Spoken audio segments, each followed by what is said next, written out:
आज टिके पाग भल दबारु बारिकी टिके पलैथिली।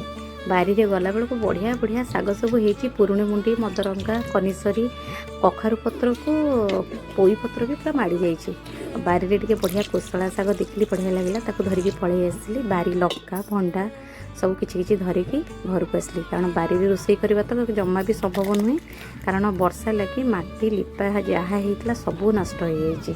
शीत दिन आसिले पुणी लिपा पोछा आरंभ हो बारी रे पुणी रोषे आरंभ हो। मुझे आउ डेरी न करी शागटी को धुआधुई करके कटाकटी आरंभ करदेली। मुझे बड़ बड़ शाग काटे कारण अति छोट काटिले कौन हुए ना शाग भाजिला बेलू से गुड़ा पूरा जाऊ जाऊआ हो जाए मत टे भल लगे।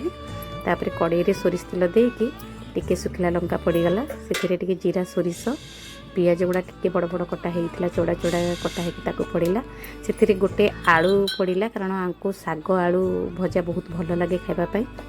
एथिरे फुटण पकईकि भाजी भी भल लगी था शागर भी भल बास्ना आसे किंतु मु आज खाली सोरिष जीरा देकी ताकू भाजीदेली आलू को छाड़ीदेली 5-7 मिनट टिके सिझापी। सिझीगला से कटा जाइथिबा हमर ए कोसला शाग को पड़ी ताकू टिके लुण आउ बारी आनी जो कंचा लंका ताकू टिके पकईकि एपट सेपट करदेली।